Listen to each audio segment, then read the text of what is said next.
the recordings of this meeting after it has of this webinar after it has been completed. So first of all, I would like to thank you for attending and apologize for having the need to reschedule. It was a personal health issue, so I'm all better now, and I apologize for any inconvenience that this may have caused. So what we want to achieve today is to discuss on the digital, let's say, literacy that is needed or can be expected depending on the different types of sectors that any person or company may be involved. As I said, we are part of the Digital Learning Network, which is a European-wide association formed by companies and research institutes, all types of businesses, universities, and entrepreneurs active on the digital learning and digital education overall, if you want, fields. So you are in listen-only mode at the moment. We will allow for questions in the end, of course, but at any point, please feel free to use the chat on your dashboard so that you can pose questions, and we can stop at different points during the presentation, and we can discuss what are your thoughts at each point. It's quite critical for us to provide a better understanding for you. Okay, so now I will share my presentation because I've been talking by myself maybe, and you haven't seen much. So my name is Ifigenia Metaxa. I come from an ICT company from Greece. Our name is Atlantis Engineering. We are, as I said, an ICT company mainly involved in the industrial and manufacturing domain. But one of our key activities is training and consulting, and mainly this is done not only in typical, let's say, classroom mode or face-to-face training, but also using digital skills and in the sense of on-the-job training. So let's go a bit further and set the grounds on what this webinar is about. So we're going to be talking about the types of digital skills, the types of sectors, and then the types of digital skills per sectors. What do we perceive as professions of the future, and what we like to focus on, which is the interdisciplinarity. When it comes to the types of digital skills, there is the European digital competence framework for citizens, the DigComp, for whoever may be familiar with this or not yet, which actually is an effort of the European Commission to identify what we call digital competence. And in order to do that, they have grouped the competencies in 5 groups, which we will be analyzing later. The essence is that you need digital competencies in order to, let's say, survive as an individual, as a citizen in the European Union. But you also need digital competencies in order to be able to be efficient in your everyday job activities. So there is the group of information and data literacy, communication and collaboration, the digital content creation, the aspect of safety, and competencies involved required for problem solving.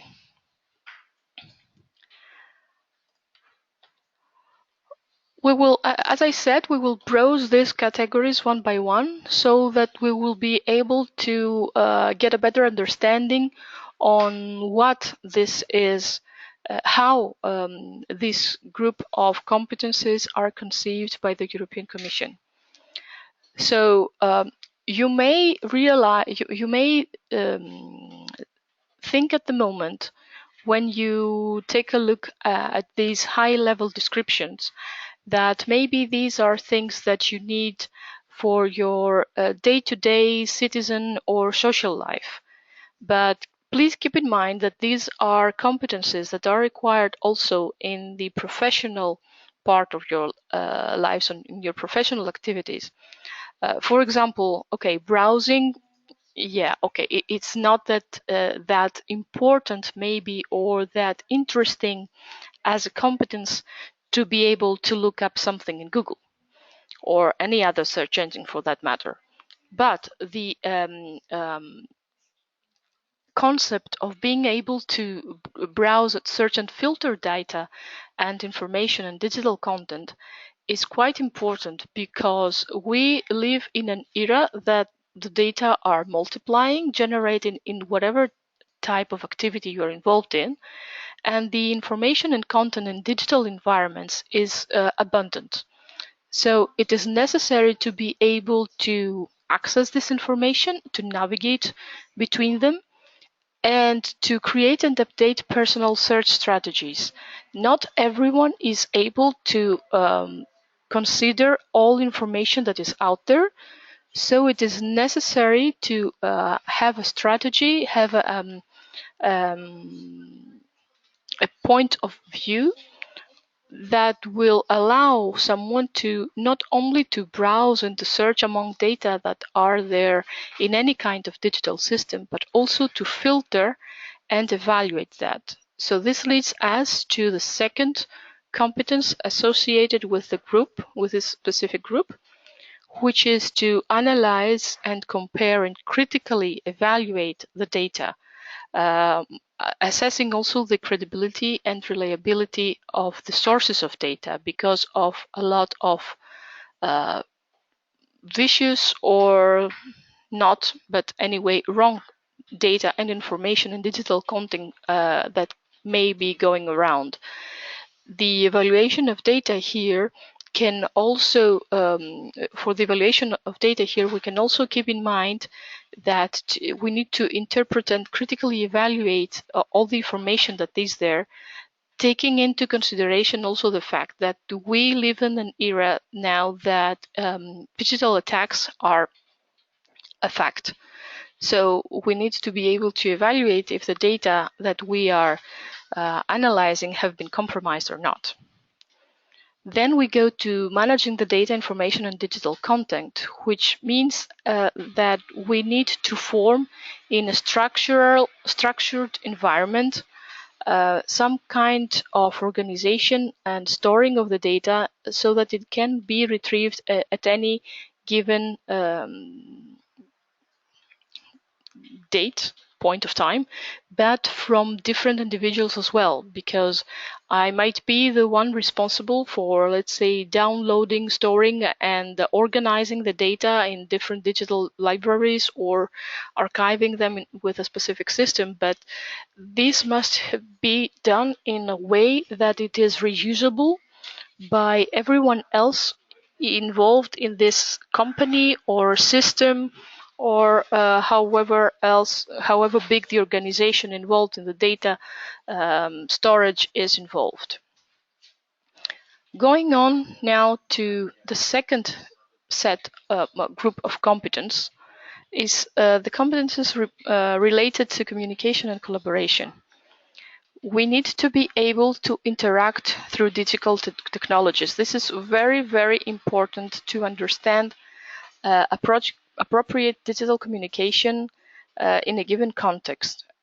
This might mean to be able to share information with specific people or groups of people, and to really fit the information we give out, and to understand what it is appropriate and what is allowed to be shared through the digital technologies, because there are quite a few restrictions, either stemming from company policies or best practices or even national or European laws, in order to be able to share information through digital technologies. And this leads us to the second one: sharing through digital technologies with others through appropriate digital technologies. Not all digital technologies and channels are appropriate for the same thing. Let me give out an example. Like Facebook at the moment might be more suitable for day-to-day social interaction. For a company that sells consumer goods, it might be a route to advertise.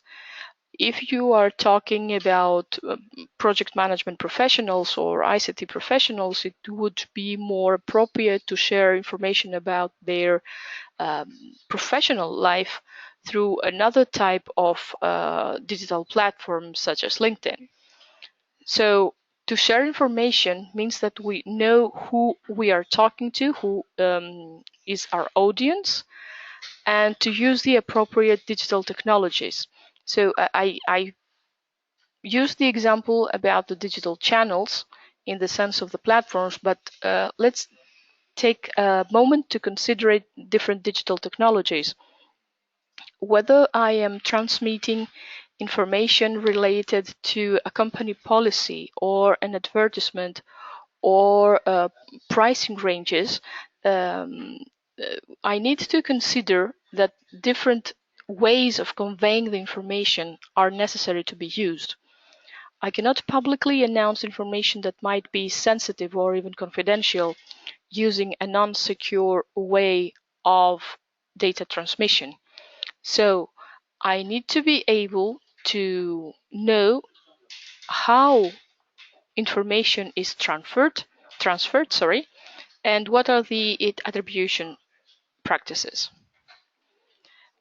The third dimension of this group, competence group, is a focus of the European Commission to engage, to use this piece of competences, this set of competences, to engage in citizenship through digital technologies. So using digital media enables us to participate in the society through the use of public and private digital services. This means that we can be the citizens to file a complaint, for example, or to seek opportunities to participate in citizenship, to request services, but also to be involved and self-empowered in what is the era and area that we are living in. On the other hand, engaging in citizenship through digital technologies, it actually implies that these systems have been designed by certain people in order to facilitate this participation. So there is the point of view of the user of such digital environments, but please keep in mind, because we will be talking about this a bit later on the point of view of the people that has actually designed these platforms and these data sharing ways, let's say, or means. And this leads us to the aspect of collaborating through digital technologies, in the essence of using these tools and technologies for collaborative processes, and to co-construct and co-create these resources of knowledge, or these repositories, or these types of tools that we are using. This means that the development process requires the collaboration of not only the ICT guys or girls sitting in front of a computer and designing the layout of the next software package that you will be using. But collaborating through digital technologies means also co-creating these environments in the sense that they are the most appropriate for the use that they are being designed for. When it comes to netiquette, we need to be aware of the behavioral norms and know-how while using digital technologies and interacting in digital environments. This means that we need to adapt the communication strategies to specific audiences and to take care of how we convey ourselves and our company and the organization that we are representing at this moment, and to be aware of any cultural diversity in digital environments. So we need, let's say, to stay politically correct and to convey in a professional way, because and this is also linked to the management of digital identity, because it is very important to understand that, and this has been studied from the psychology point of view, that our behavior changes when we are behind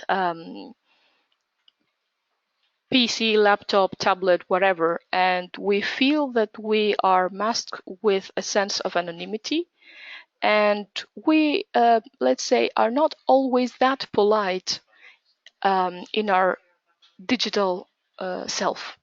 So we need to maybe to create and manage multiple digital identities, because we want to protect our reputation, because we want to convey different information, because we represent different companies or different activities.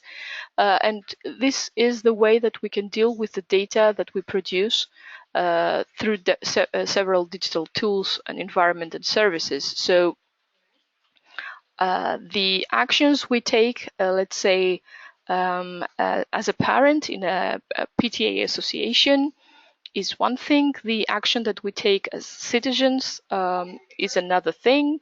If we are, let's say, involved in politics, this is also something that we need to manage in a different way.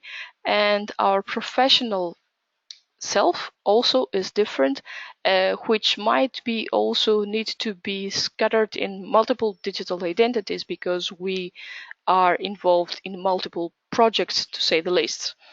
So this is, in the sense, what the Commission understands as digital skills and competences related to communication and collaboration. What is conveyed at the moment, or conceived, sorry, as more, let's say, high tech by some people of the 40 plus generation, is the digital content creation. But it's not the case for the millennials. So developing digital contexts in different formats to express ourselves through digital means is not, or should not be, such big a deal. Even if it is taking a picture using some kind of editor, or developing digital content in the sense of publishing an article or our point of view in some kind of digital means, this is actually creation of digital content. We need to think a bit outside the box, that whatever we actually, let's say, type into a computer and is published via the internet is our contribution to the development of digital content. Integrating and reelaborating digital content is another thing. So we must be able to modify and refine and integrate the information into an existing body of knowledge. So we need to understand what is the context of the information, of the content that we are creating. Is it new? Is it original?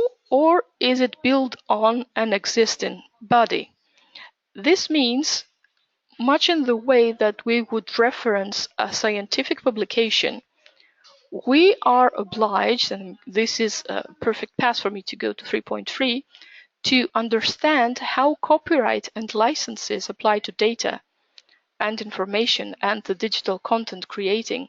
It is not ours if we have based somewhere else. We need to reference the source.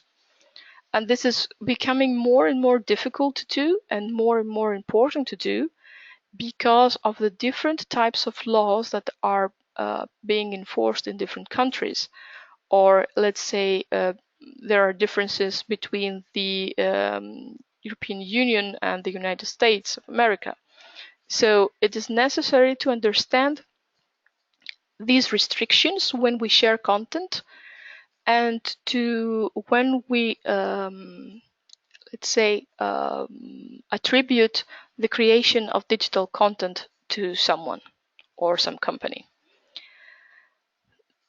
The next part of the competence we need to acquire in order to be more efficient in digital content creation is the programming, in the sense that we plan and develop a sequence of understandable instructions for a computing system to solve a specific given problem or to perform a specific task. Programming languages are abundant. There are quite a few that are more in use than others, but the sense that we give a computer a specific sequence of instructions, a specific series of steps to solve a problem, to perform a task, this is programming. It doesn't matter if it is as simple as adding 1 plus 2 equals 3. Still, it is programming in the sense that we use a specific language and process to attain a certain result. When we talk with our clients or stakeholders, the number thing issue that comes in mind, that comes up in the discussions, is the aspect of safety. The first thing, and especially in a professional environment where we have devices, is to protect these devices and the digital content they create from external threats in digital environments. So in order to be able to operate in this world, we need to know about safety and security. We need to know what are the measures that we can take and how reliable these are and how they are invading or not the privacy, and how they need to be conveyed to the people involved in using them. We are living in the era of the fourth industrial revolution. We are living in the era of Internet of Things, of wearables, of tracking devices in everything, in the era where we ourselves are checking in different places and activities. And we need to understand how this exposes ourselves and our business and our way of conveying with our clients when it comes not only to the devices, theirs and ours, but also to our personal data and privacy. It is necessary to be able to have the ability to understand how to use and share personal information while being able to protect ourselves from damages. The privacy policy is important to know because it is important to understand how personal data is used. It is very common when you log into a different thing, you say, okay, accept the cookies. Or it is very common to go online and say, okay, I tick the box and I say, I accept the use of the information I have provided to be used from someone else, or to be used only for this reason. At that moment, we are giving actually an insight to our personal data, and we agree that we lower the level of our privacy because we feel that it is good for something else, some other kind of service that we will get in return. So please think of both points of views, both of the person who is using such a platform, such a digital environment, and the people who are creating and managing this digital environment. Because on the other hand, being able to have data in order to reach out to greater audience, to more specific audience, to people who are interested in the things you are producing as a company or the services that you are offering is also very important, because the amount of data, the myriad of information that is around now makes it difficult also for people involved in the marketing sector to reach out to good, let's say, leads. In order to do that, they need access to your data. And if you are working in one of those sectors, you will also understand the pain of what I'm describing. If I don't have data, I don't have anything to start with. But we need to be able to protect our health and well-being, because there is the physical and psychological well-being aspect involved while using the digital technologies. The matter of cyberbullying is one that comes in top ranking when we are engaged in discussion about protecting the well-being and being safe online. And we need to be aware of the digital technologies that we can use and what are the pros and cons in the sense of social well-being and social inclusion. These aspects are required to be understood also from professionals that are involved in e-health, let's say,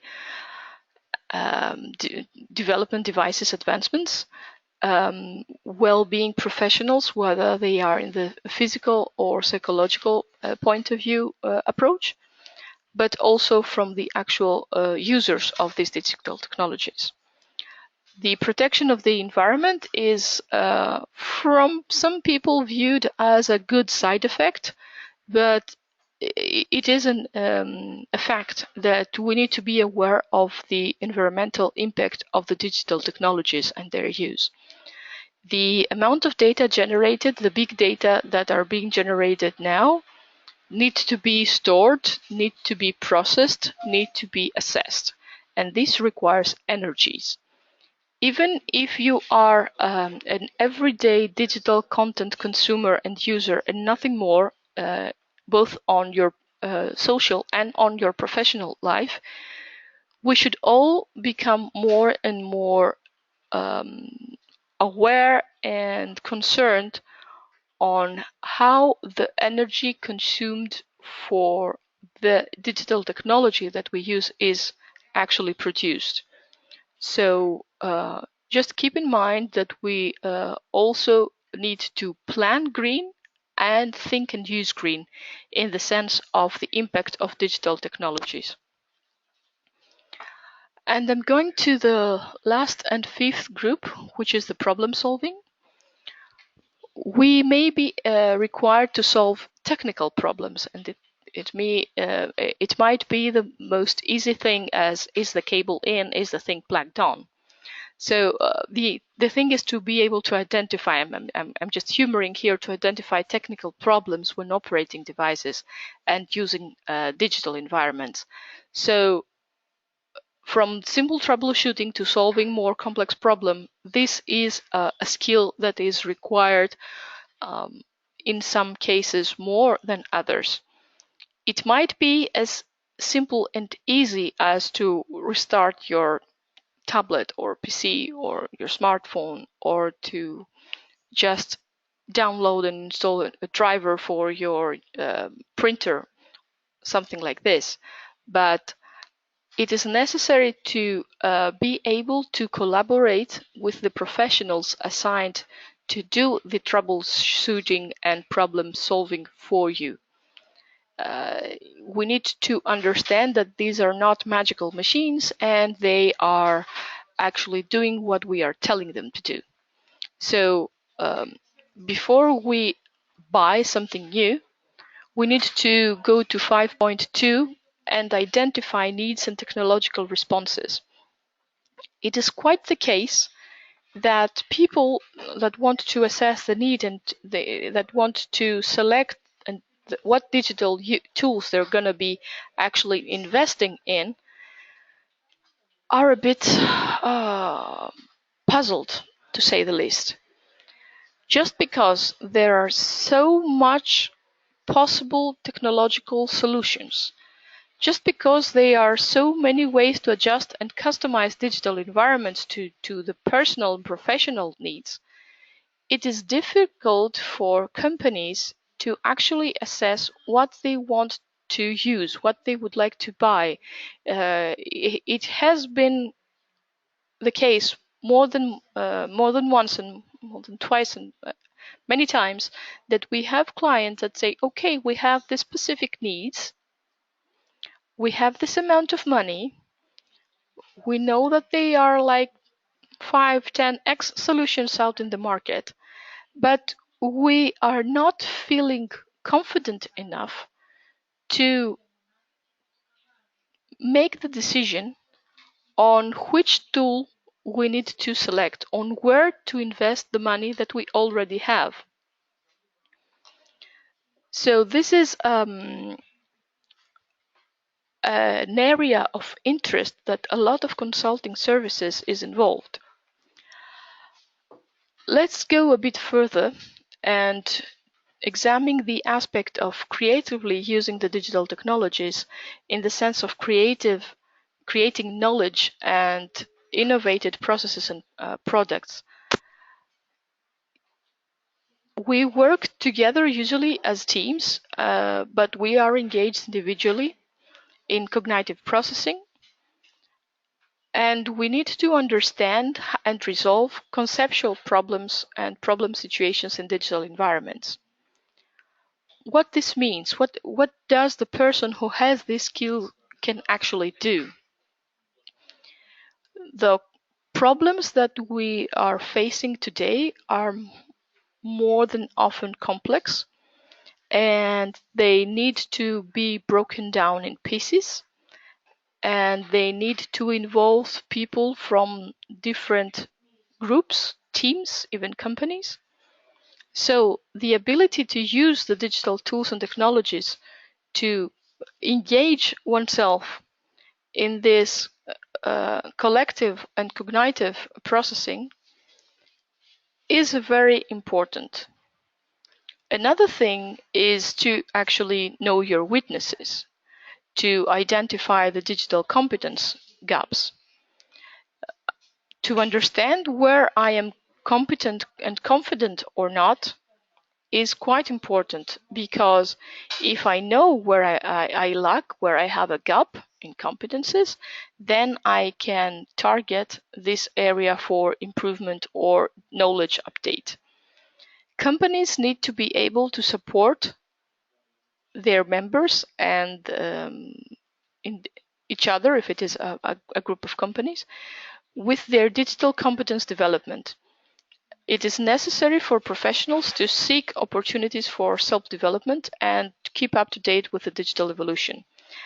This is easier said than done, in the sense that quite a few things are happening today, and pretty much all of us need to fix a level of understanding that we want to acquire, and maybe a niche, a section of the digital world that we want to be more or less experts in.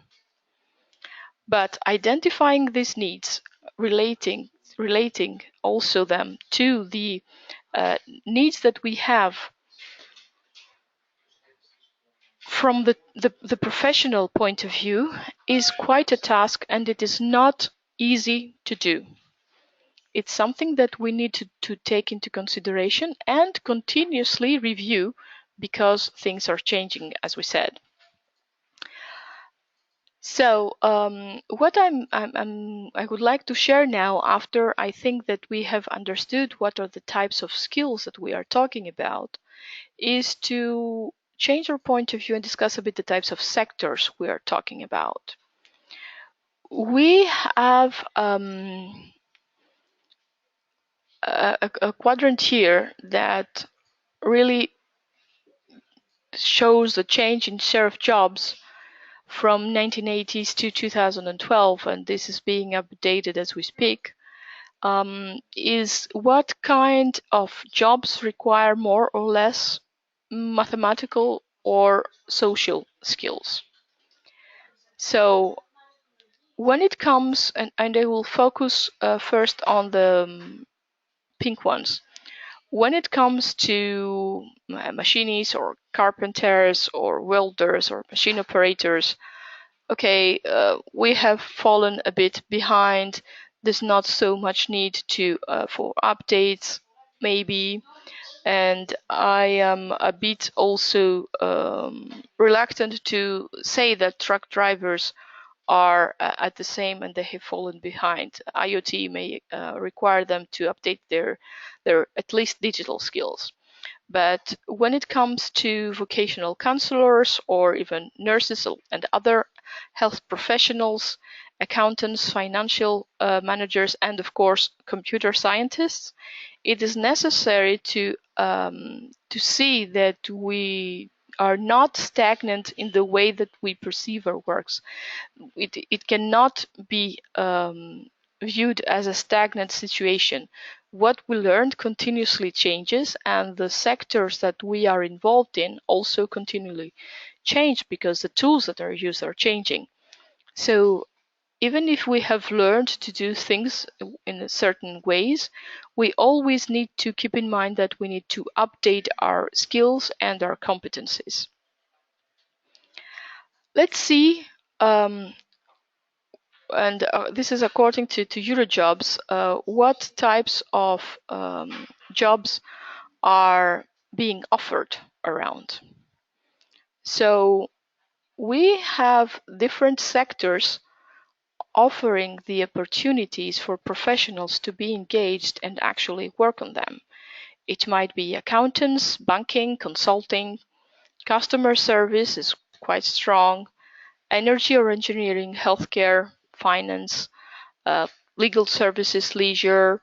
So you see that the jobs offer the sectors, sorry, offering jobs in the moment, in the sense that there is more offer than demand in in more cases, or in the sense that there are a lot of job offerings. There's significant volume of job offerings around at European level. Um, there are the sectors are quite few, so it is only normal to assume that the types of skills that are required for these sectors must not be exactly the same. So let's think ourselves a bit. If these are actually the sectors, if by browsing some kind of job finding advertisement services, we can understand and we can actually put in segments the sectors. It seems that people, and I'm going a bit back, people are changing sectors in their professional career more than once or twice in our in the days that we are talking now, because someone who is involved, let's say, in hospitality can go to leisure. Someone from legal services is connected to logistics. Engineering, energy, and manufacturing with high information technology or even sales and telecommunication can be linked. So, yes, the sectors may be more or less specifics, but the people who are actually working in these sectors are not quite set in boxes. So it's not a matter of the sector only. It depends on the role that each professional is actually playing in this puzzle. It depends on the level and on the position within the organization that this person have. So we actually want to, we end up asking ourselves if we can still talk about digital skills required per sector. What it can be, our point here, at least this is the point that we would like to make today and pose to you all, is that we cannot talk in the traditional sense of digital skills per sector. We cannot talk in the traditional sense not even of digital skills or not even of sectors. It depends on what type of job, what type of position someone is in the organization, in the professional environment they are working in. This leads us to what we would like to perceive as the profession of the future. So we summarize that, okay, we have different sectors, we have different digital skills, digital competences that are required, but it depends on what kind of job someone is actually doing and evolving to do in their professional careers within this environment, within this change of fields sometime. We have, let's say, tried to identify what we would like to see or what we envisage to be, and according to different studies, as professions of the future. So there are the IT trendy ones, and we have the cloud architect, the data analyst, big data specialist, IoT specialist, or machine learning specialist. We have professions that are related to our living, in the sense that our homes are changing. So we would have to have smart home handy person. We are changing the way that we are living our day-to-day experience. So we might have the virtual reality experience designer. As we discussed, there is the matter of the digital identity. So there you go, digital identity or content manager. We need to be perceived as a group of people who might be migrating through sectors, but we are a team, we may be part of a team that is requested to operate in different environments. Hence, you have the professional tribe or director. Because also of restrictions in farming spaces, urban farming is also something that usually gradually gains more interest or attraction.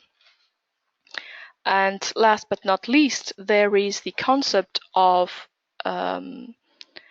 aging in a good way. So since we have an aging population, at least in Europe, which is will need to be healthy and productive in some kind of way, and effective in the sense that does not burden too much a health system, and we need to be able to offer senior citizens well-being environments where they would feel self-sufficient and self-reliant.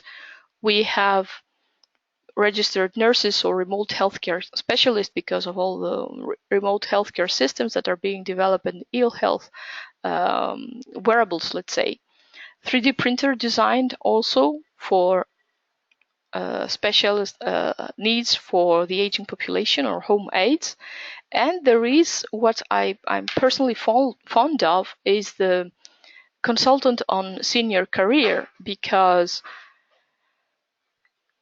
since we live more, okay, we don't want to specifically work more, but because of having active people being retired that would like and would have most certainly things to contribute to the productive part of the population, there is a part, maybe as in part-time actual involvement or engagement of senior career. And this is something that we would need to see services and consulting being offered by specific companies. And this is what we view at the moment as professional of the future.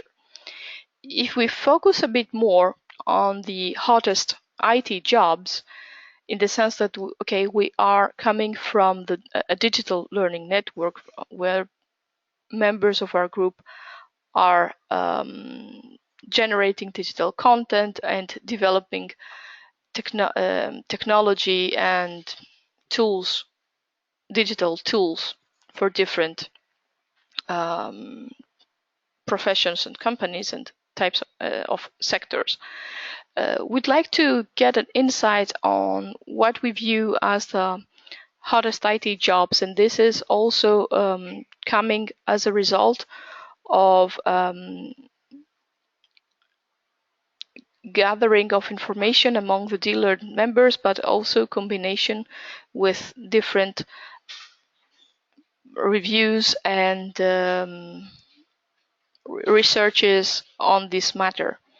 So we have, and this has been discussed also previously in the professions of the future, the data scientist or an entry-level engineer that will be required to have more knowledge, more, let's say, digital specific knowledge than before.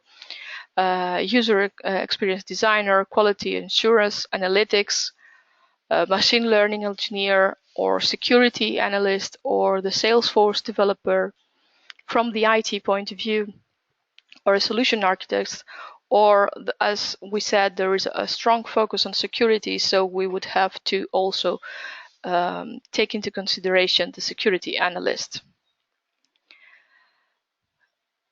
Having said that, it is important to understand what is the main message we are getting when we are talking with different sectors, with different experts, with people that want to gain different experiences or coming from different environments and experiences. It's the fact that there are no stagnants anymore. Interdisciplinarity is the rule from now on, or it has been for some time now. It is necessary to combine two or more professions or type of skills or academic disciplines into one activity. It is about creating something new by crossing boundaries and thinking across them. What we need and what professionals need in the future is the cross-sector thinking. For example, myself, I'm an engineer, but it has been necessary to learn to communicate in the accountant's, let's say, language in order to be able to convey and get information from the accounting department, from the financial services. It is necessary to be able to speak the language of the market in order to be able to communicate with the sales and marketing department. It is necessary to speak the language of your end users, of your clients, of your industries, manufacturing companies, hospitals or hotels, whatever your brand or sector main activity is, in order to be able to understand their needs and their expectations and to propose solutions to meet these expectations. It is necessary to have transferability thinking, to be able to take a solution, to take a method and use it from one sector to the other, transfer it from one sector to the other. It is necessary to think of replicability. How can I use this best practice? How can I use this knowledge that I have, this experience that I have in another sector, in another way of working, in a different sector of industry? So we need cross-sector thinking and transferability and replicability in order to adapt to the changing environment in the job market. We need thus to enrich and invest in digital skills development. And please note this, based not on where you are at the moment, but based on what you want to achieve, where you would like to have a chance to rise. So investment needs to be a key point and based on where we would like to have a chance to rise, where we would like to be able to climb, if you want, in our career, in our professional life. I hope you have found this presentation, this webinar interesting. These are the views, as I said, stemming from different interactions and research, and are also our experiences in the European Digital Learning Network. I would like to thank you for your participation. And since we haven't had questions until now during this presentation, I would like to ask you now if you want to either raise your hand, or if you want to type a question in the chat box, I would be happy to address them. Please note that you will be receiving this webinar, the material from this webinar also, and you are more than welcome to think about it a bit more in the second step and convey your questions or remarks at a different point. So tomorrow, the day after tomorrow, or wherever you feel you would like to interact with us. We would like also to keep you updated, and please to invite you to please go on our website and take a look on the webinars that we will be offering in the future. And we please would like to invite you to join, to subscribe to our newsletter to get the news from the European Digital Learning Network, to have activities others that can come to your attention. Okay, so do we have a question?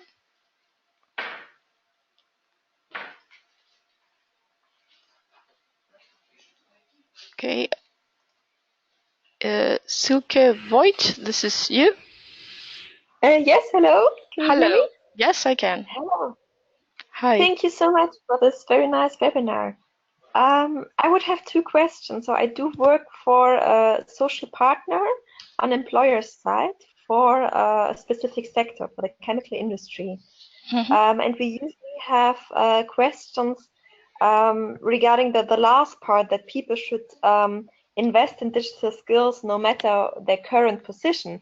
My question from the employer side is then, who would invest in such training? Shouldn't it be the employee and the employer investing together? Should it be financially, or in times, for example, saying within the working time of the current position or outside? And my second question would be what to do with employees who just do not wish to train, who want to stay where they are and are not interested in digital skills. Thank you. Thank you for your questions. They are both so very interesting, and I understand why you are being asked them. So yeah, there is the part of who would invest. Your first question, is it the employee or the employer or both? When you work with people, and let's face it, we all work with people, regardless if we are in the chemical industry. Someone has to operate this machinery. Someone has to actually sell this product or design the new ones, and so on and so forth. So the investment needs, in my mind, to be done by both. So both the employee and the employer. So investment does not mean necessarily hot money. I mean, I'm paying you, I don't know, 1,000 euros for the training that you're providing me. Investment means also the time and effort that goes in this.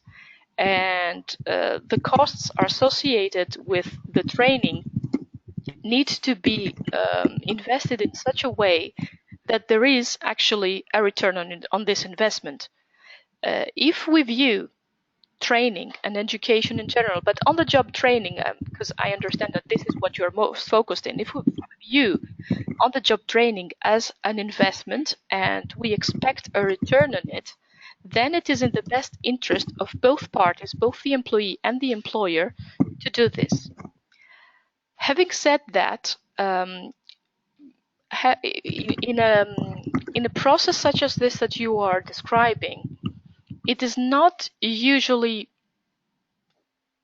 easy or even feasible to use a more traditional approach on training, in the sense of uh, taking people to a classroom or a digital virtual classroom and having them for 1, 2, 3 days or whatever, and do this in many times during, let's say, a whole year. It is required usually to provide a mix of ways of teaching and training, so that it will not affect that much the day-to-day activities. So the employee side is happy with it. And on the other side, it is conveyed in the way that still the people, the employees, feel that they are involved in something new, in something other than their everyday activities. And this is something different, a training which is also not used to assess, let's say, their efficiency. There are ways and mixtures that we have used, and we can discuss if you want. We can exchange a few emails on which ways could be used for that. But my answer is that the investment should come from our suggestion anyway, is that the investment needs to be from both sides. When it comes for your other question, what about the employees who are reluctant to upscale themselves? And I don't like so much the word upskilling, but more reskilling, in the sense of updating their digital competencies. There are always different ways to talk with different people. So it depends on the age group, in the sense of digital literacy age group. So if people are not that much digitally literate, they are more reluctant to get themselves involved in such a process.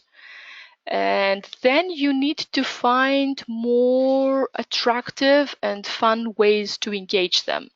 The way that we have found successful is to put mixed groups, in the sense of having a group of trainees that is okay, after some initial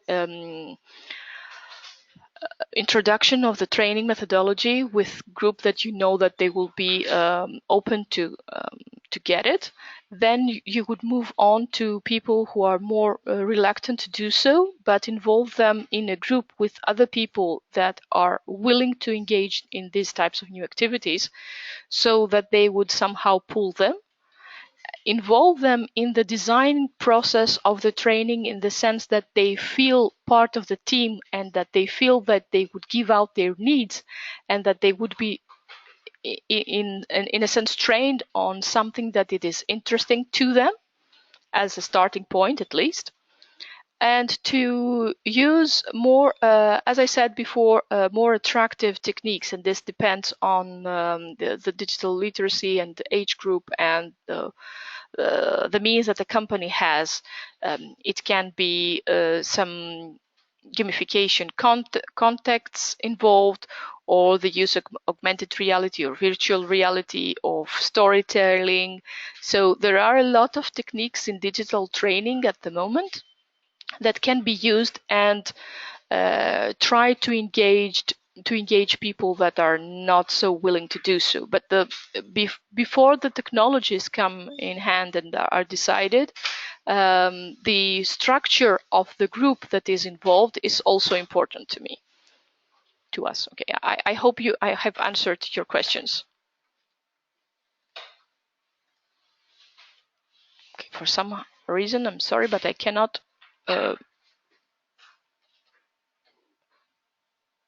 I cannot unmute you. Why? I want to unmute you, but I cannot. Sorry.